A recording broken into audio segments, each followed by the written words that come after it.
السلام علیکم ورحمۃ اللہ وبرکاتہ۔ آج ہم آپ کو ایک مبارک کتاب مقالات اثریہ فضیلت الشیخ محمد خبیب احمد حفظہ اللہ کا تعارف کروانا چاہتے ہیں۔ اس کتاب کے صفحہ نمبر 268 پر امام سفیان بن عیینہ پر مفصل بحث لکھی ہوئی ہے کہ ابن عیینہ کی تدلیس کو محدثین نے قبول کیا ہے۔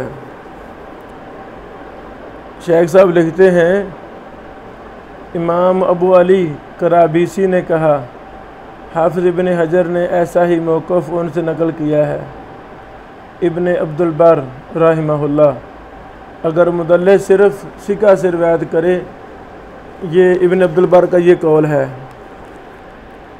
یہ جہاں پر میری انگلی ہے یہ والا، آپ اس کو اچھی طرح دیکھ سکتے ہیں۔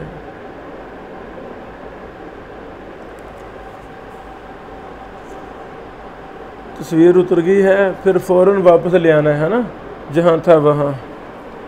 اس طرح یہ بڑی قیمتی کتاب ہے ماشاءاللہ۔ اوکے، دکھاؤ۔ ہاں